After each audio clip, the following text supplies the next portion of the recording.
Okay, so again very good afternoon to all. ये कुछ important points हैं first unit से सेकेंड यूनिट। एक्चुअली क्या है, जो अपडेटेड अपडेटेड सिलेबस था उसमें जो वेब गाइड का rectangular wave guide and circular wave guide है, ये सेकेंड यूनिट का पार्ट है एंड फर्स्ट यूनिट में आपका ट्रांसमिशन लाइन। ओके, तो अगर हम इम्पोर्टेंट पॉइंट्स की बात करें, एक तरीके से अगर आप समराइज की बात करें, summary of the second unit and rectangular wave guide and circular wave guide, तो जो रेक्टेंगुलर वेव गाइड्स का जो हेल्महोल्ट्ज इक्वेशंस है, ये आपका मैक्सवेल इक्वेशन से जनरेट होता है। जो मैक्सवेल की 4 इक्वेशंस है, Gauss law, Stokes law and इस टाइप से आपकी 4 इक्वेशंस है, Stokes theorem, Gauss theorem. Okay, तो वहाँ से आपने जनरेट किया था। एंड वेयर गामा आपका क्या है, gamma is a propagation constant of electromagnetic wave. So E and H is a electric and magnetic fields and rectangular wave guides है, तो इसके कुछ बाउंड्रीज कंडीशंस भी होंगी, कुछ बाउंड्रीज भी होंगी। तो अगर हम बाउंड्रीज की बात करें तो इलेक्ट्रिक टेंजेंशियल्स की अगर बात करें, tangential components of electric field, okay, तो यहाँ पर 0 रहेगा। And normal component of magnetic field at conductor surface पे, वो आपका यहाँ पर 0 रहेगा। मैग्नेटिक नॉर्मल पे 0 रहेगा और टेंजेंशियल कंपोनेंट जो इलेक्ट्रिक फील्ड का टेंजेंशियल कंपोनेंट है वो आपका 0 रहेगा। Now next, wave guide parameters. तो यहाँ पर वेव गाइड से कितने पैरामीटर्स हैं, तो अगर हम बात करें, आपका प्रोपोगेशन कांस्टेंट है यहाँ पर वेव गाइड से, वेव गाइड का parameter propagation constant, cut off frequency, cut off wave number, phase velocity, okay, group velocity and wave and tilt angles.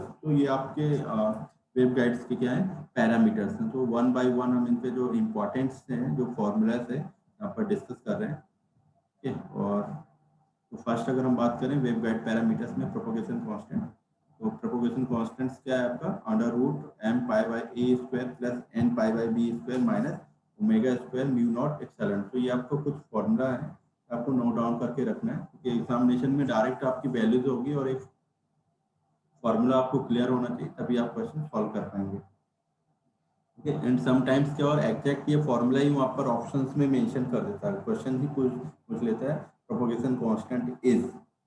Okay, तो यहाँ पर ये ऑप्शंस आपका रहेगा और यहाँ पर ये वैल्यूज यहाँ पर हो सकती है प्लस, तो वहाँ पर एक ऑप्शन आपको मिल जाएगा यहाँ पर। एंड अदर ऑप्शंस क्या होंगे, वो डिफरेंट होंगे। Where gamma is a propagation constant along guide axis, जो आपकी प्रोपोगेशन डायरेक्शन है, जिस डायरेक्शन में आपकी वेव प्रोपोगेट्स कर रही है। तो N pi by B square आपका propagation constant along Y axis, और M pi by A propagation constant along X access.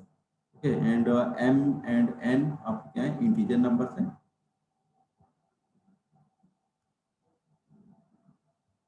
Next है, if gamma is real quantity, अगर गामा आपका क्या है, रियल क्वांटिटी है, then wave will not propagate to wave guide, rather it attenuate. Means अगर gamma आपकी क्या है, रियल क्वांटिटी है, तो उस कंडीशन में वेव आपकी प्रोपोगेट नहीं करेगी, वेव गाइड के थ्रू प्रोपोगेट नहीं करेगी, क्या करेगी, वहां पर अट्यूनिएट करेगी। तो ये आपका मोस्ट इंपॉर्टेंट पॉइंट है, इसको आप नोट डाउन करके रखिएगा। And if gamma is an, gamma means क्या, propagation constant, if gamma is an imaginary quantity, then wave will propagate through wave guide. तो क्वेश्चन ये आ जाता है कि वेव आपकी किस कंडीशंस में प्रोपोगेट करेगी, gamma is imaginary, gamma is real quantity, and other options भी वहां पर होंगे। तो राइट आंसर क्या रहेगा आपका, gamma is an imaginary quantity. Next आपको यहाँ पर कट ऑफ फ्रीक्वेंसीज की अगर हम बात करें, cut off frequency is also the parameters of waveguide, waveguide का दूसरा पैरामीटर है यहाँ पर। तो कट ऑफ फ्रीक्वेंसीज क्या होगी, C upon 2 pi under root M pi by A square plus N pi by B square. Frequencies है उसकी यूनिट आपकी हेड्स में होगी। तो ये जो फॉर्मूला है कट ऑफ फ्रीक्वेंसीज का, ये फ्री स्पेस के लिए। ओके, अगर हम किसी मीडियम के थ्रू की बात करें, कोई डायलेक्ट्रिक मटेरियल्स ले उसकी बात करें, तो वहां पर डिवाइड हो जाएगा आपका C upon under root relative permittivity and relative dielectric constant, permittivity and permeability से इसको डिवाइड कर देंगे 1 बाय अंडर रूट जो मीडियम्स का जो परमिटिविटी है और परमेबिलिटी है उससे डिवाइड हो जाएगा वहाँ पर। तो फर्स्ट फॉर्मूला यहाँ पर दिया है फॉर फ्री स्पेस के लिए, और ये मीडियम के लिए। अगर कोई मीडियम वहाँ पर है, तो मीडियम के थ्रू अगर बात करें तो कट ऑफ फ्रीक्वेंसीज क्या होगी, f c equal to C upon 2 pi root mu are epsilon r. Mu are epsilon r आपका क्या है, relative permittivity and relative permeability या डायरेक्टिव कांस्टेंट भी बोल सकते हैं ये। ओके, नेक्स्ट पॉइंट इसमें आपका, if frequency for a particular mode is greater than cutoff frequency, then wave will travel through waveguide. Means जो आपका frequency for a particular mode is greater than the cutoff frequency, means f is greater than fc, f is greater than fc। यहाँ पर करेंगे f greater than fc, f greater than fc, then wave will travel through waveguide। okay, next point है आपका यहाँ पर, if frequency is equal to fc, frequency means f equal to fc, then wave will oscillate between the walls of waveguides। जो आपकी waveguide है, ये steps का हमने स्ट्रक्चर बनाया होता है, ये आपका waveguide का, ये waveguide है। ओके, तो यहाँ पर ये जो वेवगाइड्स की ये वॉल है, ये वॉल। ओके, तो यहाँ पर कैसे किस टाइप से रहेगा, अगर आपकी फ्रीक्वेंसी दोनों सेम है, ऑसिलेट करेगा। ऑसिलेट मीन्स क्या होता है आपका, ये साइनोसॉइडल से आपने देखा होगा, ये आपका ऑसिलेशन हो रहा है। ओके, मीन्स यहाँ पर जो एम्पलीट्यूड्स आ रहा है वो कॉन्स्टेंट्स हो रहा है। एम्पलीट्यूड क्या हो रहा है यहाँ पर, कॉन्स्टेंट्स हो रहा है। अगर यहाँ पर ये देखें, यहाँ पर ये सपोज ये आपकी क्या है, वेवगाइड की वॉल है, यहाँ पर जो वेव्स होगी वो कैसे मूव करेगी, आपकी ट्रेवल करेगी, ऑसिलेशंस करेगी, ऑसिलेशंस आ जाएगी। ये किस कंडीशन में आएगा, when f equal to fc की कंडीशन से ये। Okay, now next,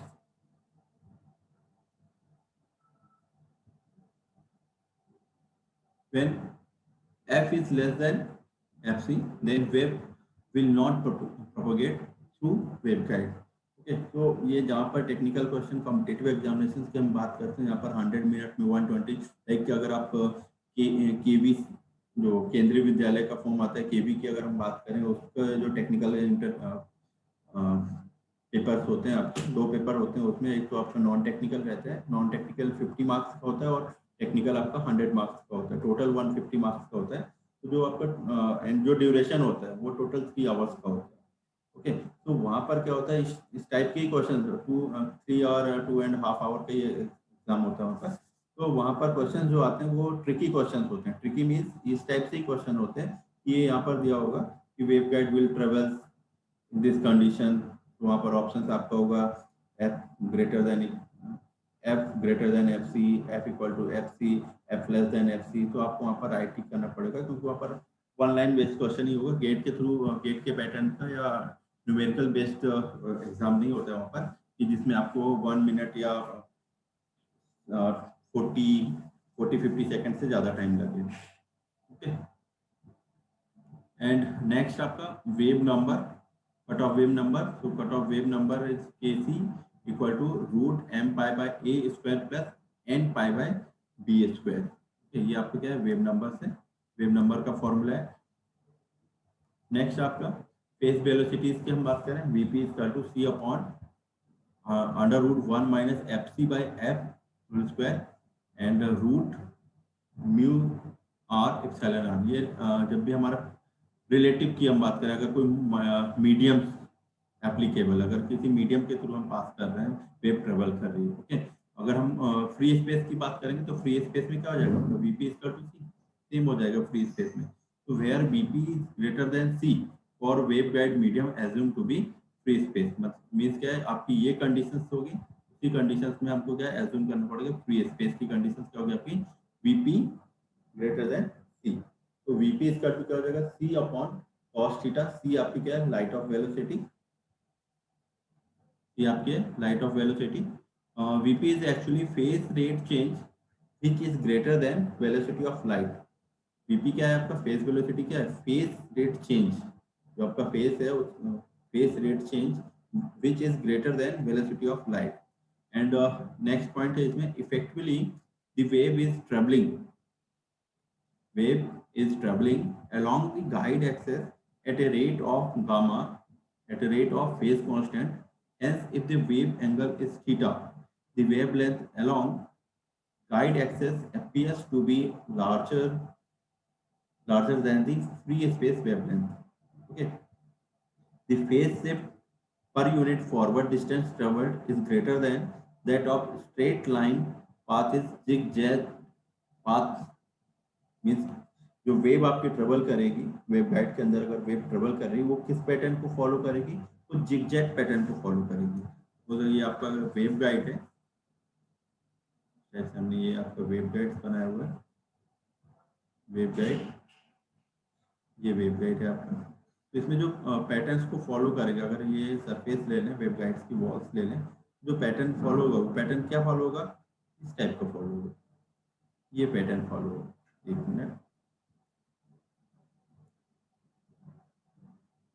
zigzag pattern,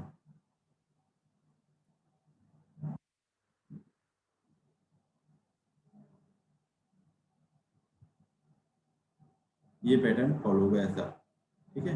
ये अगर आपकी वॉल है वेव गाइड, तो ठीक है, तो ये पैटर्न क्या आपका जिगजैग पैटर्न फॉलो कर। The phase shift per unit forward distance traveled is greater than that of straight line path is zigzag path, hence BP is greater than C.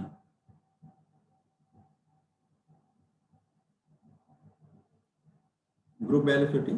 So group velocity Vz is a velocity at which group of waves travels and is given by Vg is equal to C upon root mu or epsilon or mu और epsilon और means आपका यहाँ पर भी medium की हम बात कर रहे हैं, और Vg is equal to C cos theta for wavelength medium assumed to be free space.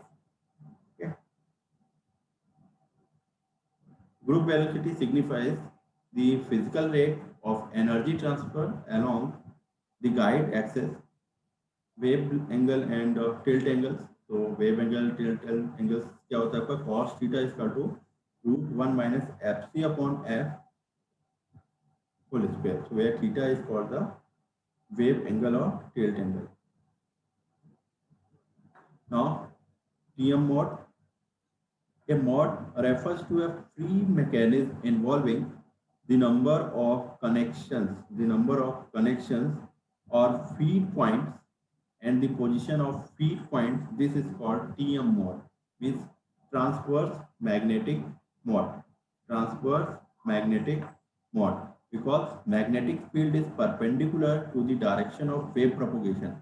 ये हम TM mode की बात करें तो magnetic field is perpendicular to the direction of wave guide. जब हम TE mode की बात करेंगे तो electric field is perpendicular to the direction of wave propagation. That is for TM mode HX, जो HX कंपोनेंट्स है, HX एंड YX कंपोनेंट्स है, वो आपका एग्जिस्ट करेगा, but HZ will be zero. HZ क्या हो जाएगा, वहां पर जीरो हो जाएगा, क्योंकि वो आपका क्या है, परपेंडिकुलर है। ठीक है, magnetic field perpendicular direction of wave propagation के क्या है, परपेंडिकुलर है, इसलिए HZ की वैल्यू क्या आएगी, जीरो। तो अगर हम TM मोड की बात करें, TM मोड, तो TM मोड की कंडीशंस में आपका HZ इक्वल टू जीरो होगा।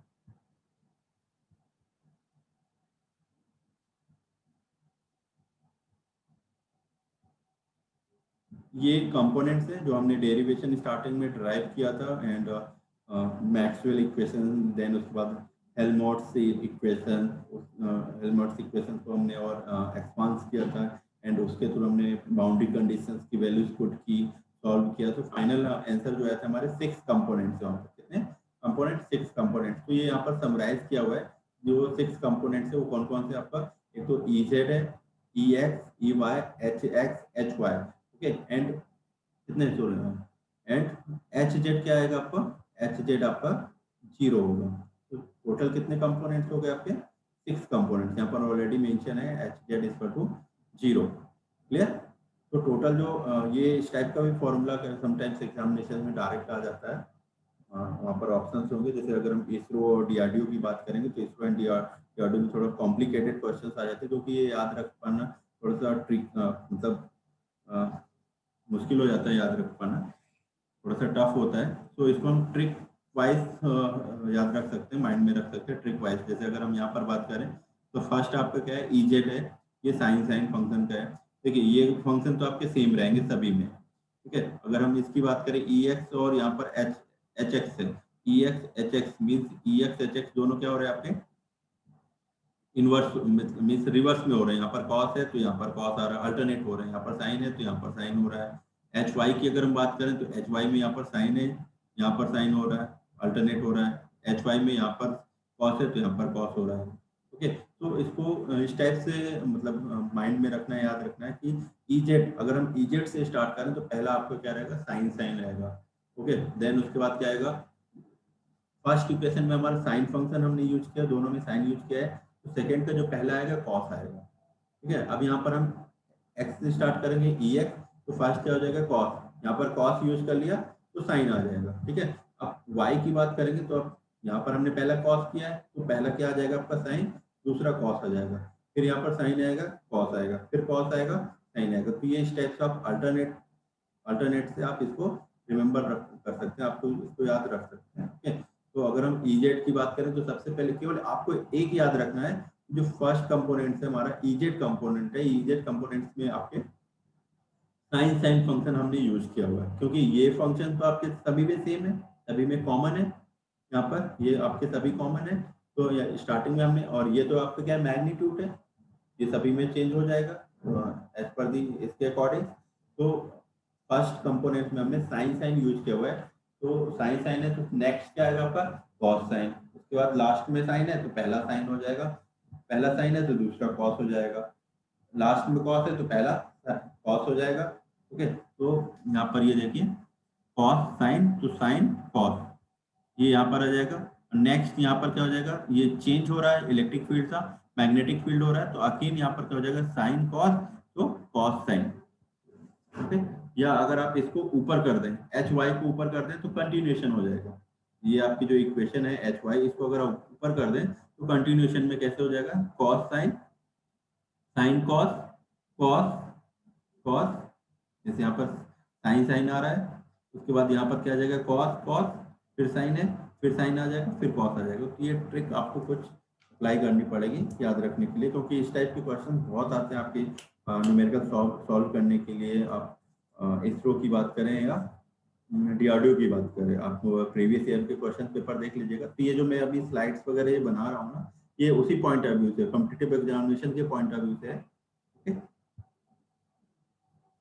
And if any of the m and n is zero, अगर आप यहाँ पर m एंड n जो आपके इंटीजर नंबर है, अगर आप यहाँ पर m और n की वैल्यू यहाँ पर जीरो करें, m तो साइन ये वैल्यू क्या हो जाएगी आपकी जीरो, ये वैल्यू आपकी क्या हो जाएगी जीरो, तो साइन 90 की वैल्यू क्या होती है आपकी,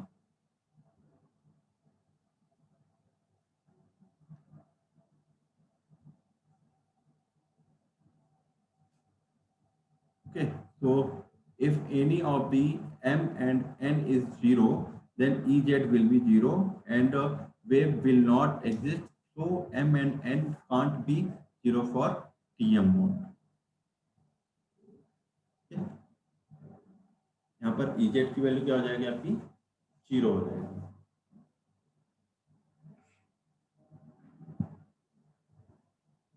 कुछ डाउट लग रहा है क्या यहाँ पर, if any of the m and n is zero, if any of the m and n is zero, अगर हम बात करें यहाँ पर तो Ez will be zero, Ez will be zero। तो इस कंडीशन में वेव आपकी ट्रेवल नहीं करेगी, वो तो क्लियर है, बट थोड़ा सा इक्वेशन हमको देखना है कि इक्वेशन में वहाँ पर जीरो हो रहा है या नहीं हो रहा है।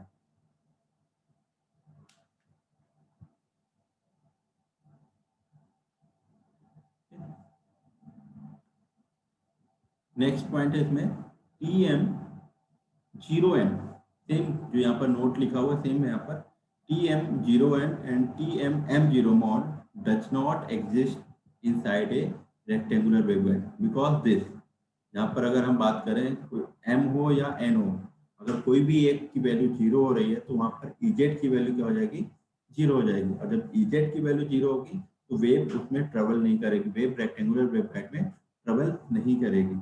Okay, so the mod which does not exist inside a waveguide are called the evanescent mod। अब आपको ये भी नया टर्म से evanescent mod। So evanescent mod क्या होता है, वो मोड्स होता है जो इसमें वेव ट्रेवल नहीं कर रही, inside the waveguide wave travel नहीं कर रही, और किस कंडीशन में ट्रेवल नहीं कर रही, जब आपका टी एम जीरो एन और T M m zero mode हो, मीन्स एम और एन में कोई भी एक इंटीजर की वैल्यू क्या हो, जीरो हो। Okay, so the T M zero and T M m zero are evanescent mode for rectangular waveguide. अब देखिए ऑब्जेक्टिव क्वेश्चन आ सकते हैं इस टाइप से। इवन स्कैन मॉड की अगर हम बात करें एंड ऑप्शन आपको वहां पर दिया होगा T M one one, T M two one, ये सेकेंड ऑप्शन हो जाएगा। थर्ड ऑप्शन होगा आपका टी एम जीरो वन और फोर्थ ऑप्शन हो जाएगा आपका टी एम थ्री वन। तो यहाँ पर जहां पर भी एम या एन की वैल्यू जीरो है तो वो क्या हो जाएगा आपका इवन स्कैन मॉड हो जाएगा। तो राइट आंसर यहाँ पर क्या हो जाएगा आपका, ये राइट आंसर हो जाएगा। Okay,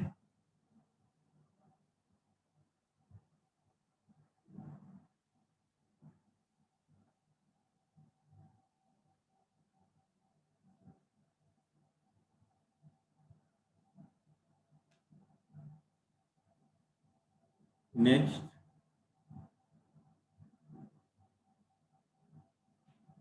parameters. अगर हम टीएम मॉड के पैरामीटर्स की बात करें तो इसमें टीएम मॉड के पैरामीटर्स आपका फर्स्ट आपका फेज कांस्टेंट है, ये आपका फेज कांस्टेंट, इसको हम रिप्रेजेंट करें बीटा जी से।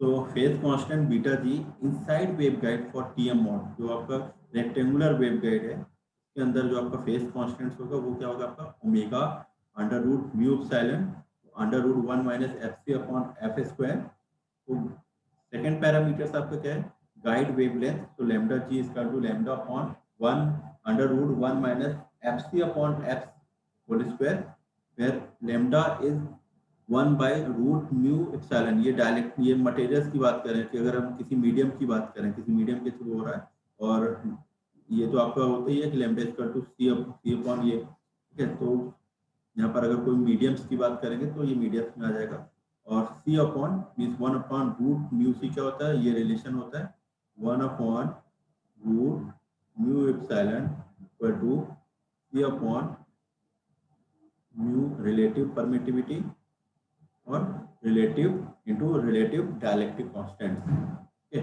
तो ये आपके फंक्शन होता है, ये रिलेशन होता है। तो ये फॉर्मूला हो जाएगा आपका, ये फ्री स्पेस के लिए फ्री स्पेस की कंडीशंस में तो लैम्डा इक्वल टू क्या हो जाएगा, सिंपल सा सी अपॉन एफ। और अगर हम विदाउट फ्री स्पेस की बात करें तो ये फॉर्मूला आएगा where mu are epsilon R is the relative permittivity and relative dielectric constants of medium of waveguide. Third parameter से आपका ग्रुप वेलोसिटी, तो वीजी इज कट क्या हो जाएगा सी अपन, यहाँ पर भी हमने मीडियम यूज किया हुआ है। ठीक है, अगर मीडियम नहीं है तो सिंपल क्या हो जाएगा आपका C under root one minus F C upon F square F whole square. Wave impedance Z G equal to root mu upon epsilon, यहाँ under root one minus F C upon F and power transmitted, ये भी आपका parameter है। तो for T M M N mode, T M M N mode की बात कर रहे हैं, टी एम जीरो एन या टी एम जीरो मॉड की बात नहीं कर रहे हैं पर। तो पावर ट्रांसमिटर क्या हो जाएगा one upon two root mu upon epsilon under root one minus F C upon F का whole square, integration of zero to B and zero to A. ये आपकी क्या है वेवगाइड्स की, ये वेवगाइड है लॉन्गर साइड है स्मॉलर साइज। तो ये आपके क्या लॉन्गेस्ट लॉन्गर साइड है और ये आपके क्या शॉर्टर स्मॉल साइज की हम बात करें बी। तो ये लिमिट क्या हो गया आपकी zero to B and zero to A. Yes,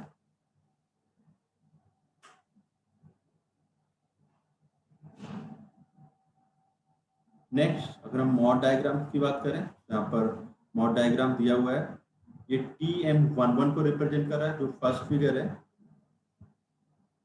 figure A is representing the TM11 mod and figure B is representing the 2M। अब देखिए यहाँ पर ये कितने बॉक्स है, एक है ये दो है, यहाँ पर क्या हो गया M की वैल्यू क्या हो गई 2 हो गई। ठीक है, M की वैल्यू कितनी हो गई, मीन्स नंबर ऑफ कॉलम्स कितने हो रहे हैं यहाँ पर, नंबर ऑफ कॉलम्स की अगर हम बात करें एक दो, रो है आपका एक, अगर आप रो कॉलम्स की बात करें तो एक। यहाँ पर क्या आपका सिंगल ही है, ये आपका सिंगल है यहाँ पर TM11। और ये मैग्नेटिक फील्ड्स का आप देख रहे हैं, ये वेव्स आपकी ट्रेवल कर रही है। ठीक है, ये आपकी डायरेक्शंस है वेव्स की और ये मैग्नेटिक फील्ड्स देख रहे हैं आप। और इसका जो अगर आपने वीडियो देखा होगा तो वहाँ पर जरूर आपको इस टाइप से कुछ वेव्स दिखेंगे, तो और वहाँ से क्लियरिटीज हो जाएगी। एक पर्टिकुलर फ्रीक्वेंसीज के लिए आप वहाँ पर निकालिएगा कट ऑफ फ्रीक्वेंसीज, और देन उसके बाद कट ऑफ फ्रीक्वेंसीज से एक फ्रीक्वेंसी ग्रेटर देन लेकर चेक करिएगा, एक इक्वल लेकर चेक करिएगा, और एक लेस देन चेक करिएगा। तो वहाँ से और क्लियर हो जाएगा कि वेव किस फ्रीक्वेंसी पर, मीन्स अगर कट ऑफ फ्रीक्वेंसी से ग्रेटर देन है तो क्या ट्रेवल कर रही है, इक्वल है तो ऑसिलेशंस हो रहा है या उसका मीन्स मूवमेंट्स क्या है, और अगर लेस देन है तो ट्रेवल कर रही है या नहीं कर रही है, तो वहाँ से और क्लियर हो जाएगा। टीई मॉड की हम बात करें, ट्रांसवर्स इलेक्ट्रिक मॉड, तो these are called TE mode as electric field is perpendicular. TM mode में क्या था, मैग्नेटिक फील्ड परपेंडिकुलर हो रहा था, यहाँ पर आपकी इलेक्ट्रिक फील्ड क्या हो रही है, परपेंडिकुलर हो रही है। इलेक्ट्रिक फील्ड परपेंडिकुलर हो रही है, इट मीन्स क्या हो जाएगा यहाँ पर E Z equal to 0 to be to the direction of propagation wave. Okay, तो डायरेक्शन ऑफ प्रोपोगेशन क्या है, अगर डायरेक्शन ऑफ प्रोपोगेशन हमारी ये क्या है, जेड है, ये जेड है, या हम इसको इस टाइप से भी कर सकते हैं, ये जेड हो जाएगा।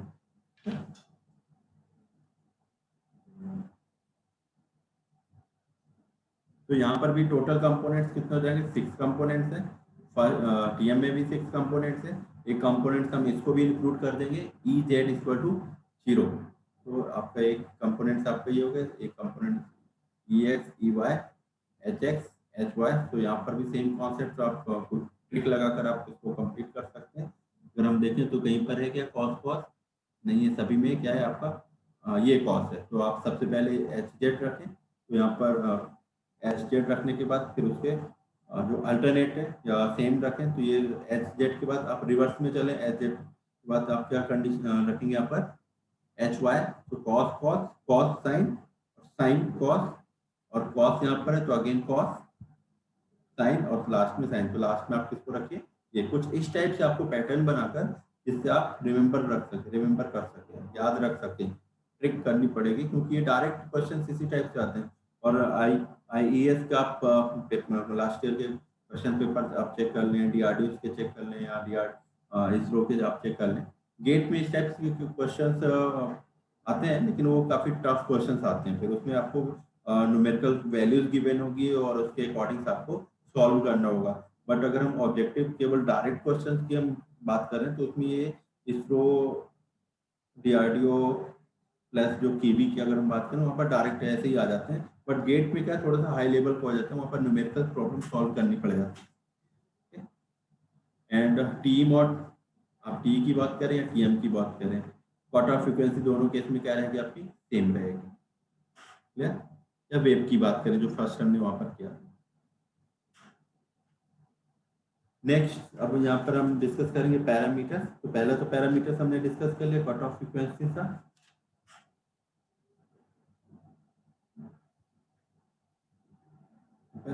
पैरामीटर्स हेडिंग नहीं थी, पैरामीटर्स। ओके, और इसके भी जो नेक्स्ट पैरामीटर्स, जैसे हमने टीएम मॉड के पैरामीटर्स की बात की है, फेज कांस्टेंट, तो इसमें भी आपका फेज कांस्टेंट पैरामीटर है, ग्रुप वेलोसिटी है, phase velocity, characteristics impedance and power transmitted and mod diagram. Okay, तो ये हम नेक्स्ट लेक्चर में डिस्कस करेंगे।